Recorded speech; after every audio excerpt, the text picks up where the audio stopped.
हमारा क्वेश्चन क्या है, क्वेश्चन नंबर 1। इस प्रश्नावली में 2 ही क्वेश्चन है और बहुत आसान है, क्योंकि हमने पिछले वीडियो में जो प्रमेय पढ़ी है उन्हीं पे आधारित है। तो ध्यान से देखना क्या कहा गया है।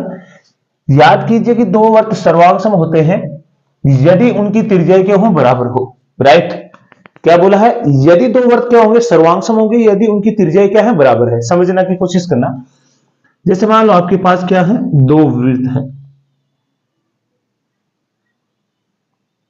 एक ये वाला हो गया और एक ये वाला हो गया। अब आपके पास 2 वृत्त है बच्चों, इन दोनों वृत्तों की त्रिज्या मैं मान लूं कि क्या है, समान है। ये केंद्र हो गया, यहां से आगे की त्रिज्या में मैंने मान ली 5 सेंटीमीटर है, और यहां से इसकी भी कितनी त्रिज्या है, 5 सेंटीमीटर है। अगर इन दोनों ही वृत्तों की त्रिज्या क्या है, 5 सेंटीमीटर है, इसका मतलब ये दोनों वृत्त कैसे हैं, सर्वांग सम, मतलब एक जैसे समान लंबाई के हैं, तो इसका मतलब हम क्या कहेंगे, सर्वांग सम है। आपको मैंने पीछे के वीडियो में अच्छे से समझाया है कि सर्वांग सम क्या होता है, समरूप क्या होते हैं। सर्वांश उन्हें कहते हैं जैसे इसकी त्रिज्या 5 सेंटीमीटर तो इसकी त्रिज्या भी कितनी, 5 सेंटीमीटर, इन्हें सर्वांगसम त्रिभुज, सर्वांगसम वृत्त कहते हैं। क्या कहते हैं, सर्वांगसम वृत्त। तो आप समझ पा रहे होंगे है ना कि सर्वांगसम वृत्त क्या होते हैं। उनका देखो सेम है, सेम तो ये तभी होंगे ना तभी उनकी त्रिज्या क्या होगी, बराबर होगी, तो इन्हें बोलते हैं सर्वांगसम वृत्त। अब आगे आपसे क्या कहा गया है वो समझिए, इसको मैं मिटा देता हूं। तो आगे आपसे, यदि उनकी त्रिज्या बराबर हो, सिद्ध कीजिए कि सर्वांगसम वृत्तों की बराबर जीवाएं उनके केंद्र पर बराबर कोण अंतरित करती है, मतलब बनाती है। आपको बोला गया कि इनकी त्रिज्या भी बराबर है और जीवाएं भी बराबर हैं, तो उन जीवाओं के द्वारा केंद्र पर बना गया कोण क्या है, क्या है, बराबर होते हैं, ये सिद्ध करना है। तो देखिए ये एक वृत्त बना लेते हैं,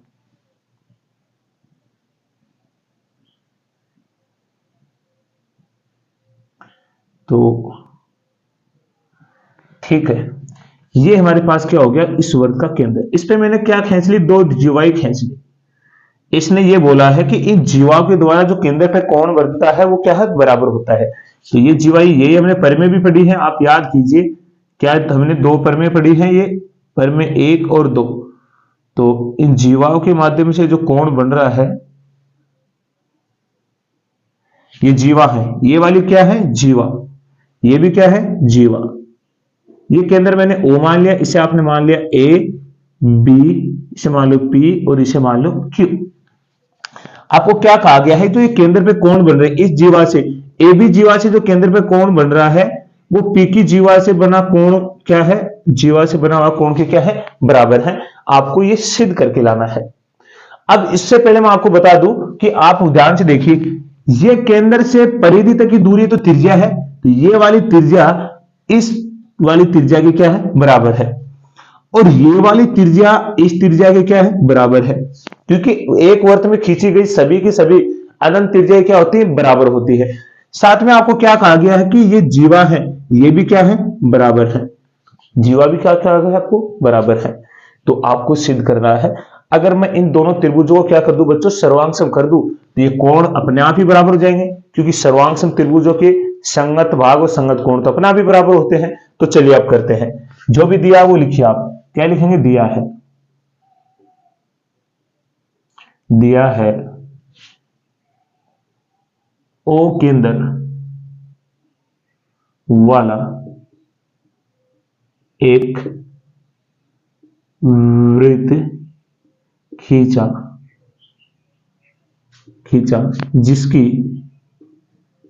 जिसकी या इस लोगों जिस पर दो जीवाएं AB और PQ खींचे। ठीक है, सिद्ध क्या करना आपको, सिद्ध आपको करना है कि यहां पे क्या कहा गया है, कोण। देखो ये वाला कोण, इसको नाम दे दो 1 और इसको दे दो आप 2। तो आपको सिद्ध करना है कि कोण 1 बराबर है कोण 2 के, ये बात आपको सिद्ध करना है। तो यहां से रचना आपको लिखनी पड़ेगी, क्यों रचना आपने की है, कौन सी रचना की है, तो आप लिखोगे बिंदु ए बी पी और क्यू को केंद्र ओ से मिलाया, राइट। आपने मिलाया है, ये दिया हुआ थोड़ी है, आपने मिलाया है। और यहां से आप लिखोगे उपपत्ति में। अब आपको क्या करना बच्चों, उपपत्ति में क्या करना है, दोनों त्रिभुजों को आप सर्वांगसम कर दो। तो सर्वांगसम करना मैंने आपको पीछे के वीडियो में सिखाया ही है। तो क्या लिखोगे, कौन सा त्रिभुज लोगे आप, त्रिभुज ए ओ बी, ए ओ बी, और दूसरा त्रिभुज आप कौन सा लोगे, तो त्रिभुज लोगे त्रिभुज पी ओ क्यू। इन दोनों को क्या करना है, सर्वांगसम करना है। तो देखिए मैंने अभी बताया कि ओ ए, ये वाली जो त्रिज्या है इस त्रिभुज वाले इस त्रिज्या के क्या बराबर है, किसके, ओपी के। फिर यहां लिखोगे आप जो ओबी है उस वाले त्रिभुज की ओ क्यू क्या है, त्रिज्या के बराबर है। आप लिखोगे यहां कि ये क्या है, वृत्त की त्रिज्या है, और वृत्त की त्रिज्या हमेशा क्या होती है, बराबर होती है। वृत्त की त्रिज्या बराबर होती है, ये तो आपको सभी को पता ही होगा। साथ में आपको दिया गया है कि जो AB है, मतलब जीवा AB है, वो बराबर है PQ के। ये आप यहां भी लिख दो कि AB है वो बराबर है PQ के, क्योंकि ये आपको दिया गया है, तो ये आपको यही लिख देना है। देखो आपने तीन भुजाएं क्या कर दी है, बराबर कर दी है।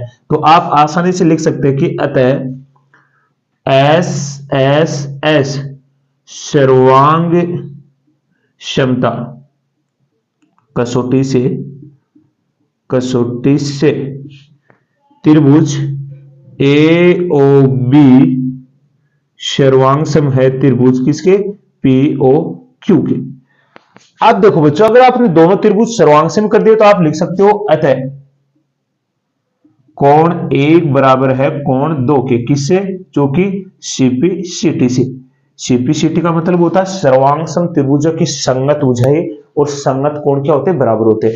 जब दो त्रिभुज सर्वांगसम ही हो गए हैं तो उनकी सभी भुजाएं अपने आप ही क्या हो जाएंगी, अपनी संगत भुजा के बराबर हो जाएंगे। तो यही आपका आंसर है। तो स्क्रीनशॉट लेंगे, फिर अगला प्रश्न करेंगे हम।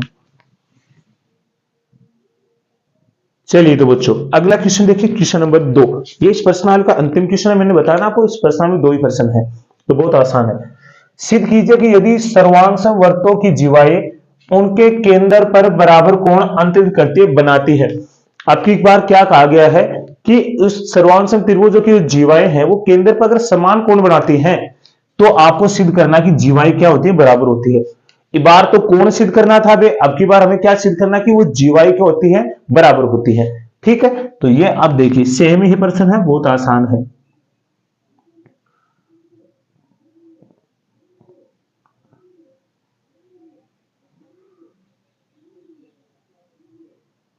तो ये हमारे पास एक वृत्त हो गया, ये इसका केंद्र हो गया। ये हमारे पास जीवाई खींच लेते हैं, 2 ही काफी है, तो 2 जीवाई हमने खींच ली। अब इसको क्या करते हैं, केंद्र से मिला देते हैं।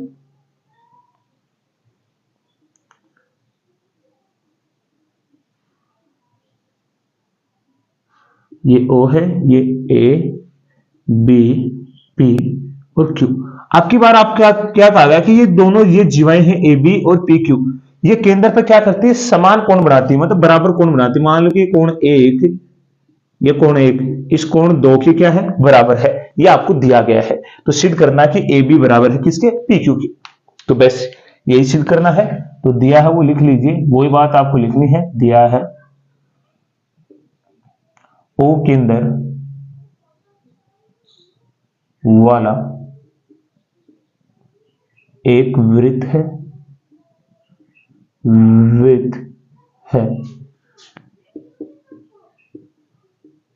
जिस पर दो जीवाएं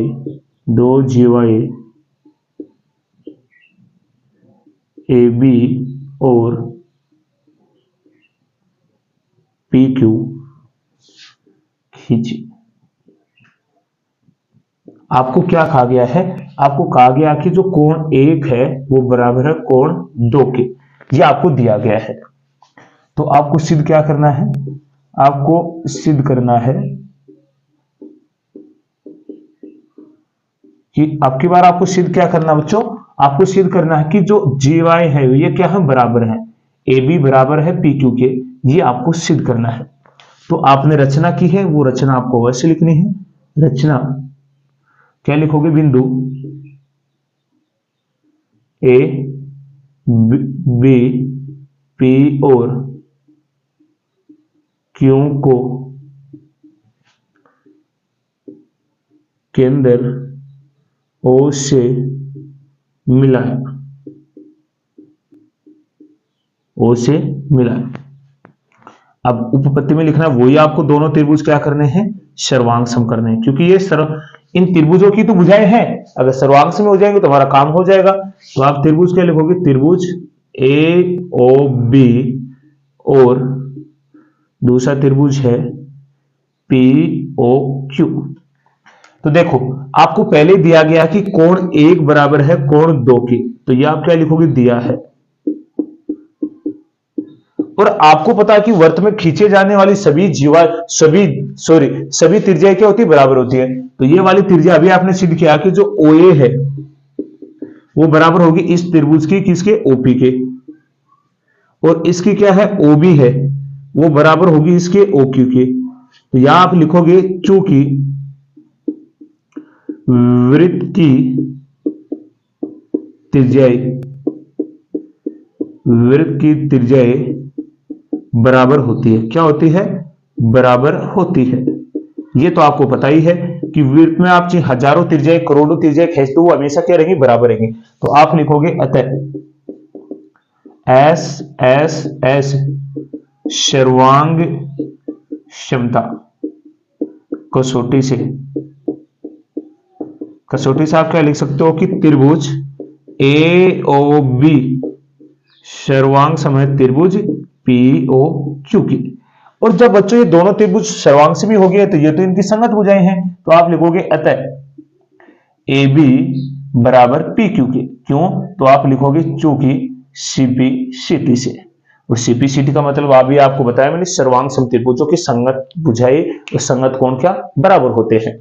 तो ये आपको अच्छे से समझ में आ गया होगा। तो बच्चों हमारे दोनों प्रश्न क्या हो गए, पूरे हो गए, मतलब समापन हो गया है। तो आज के लिए बच्चों हम इतना ही करेंगे।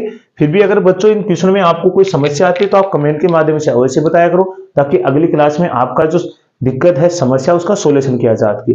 तो आज के लिए हम इतना ही पढ़ेंगे। तो सभी बच्चों को मैथ अड्डा सेक्शन की तरफ से धन्यवाद।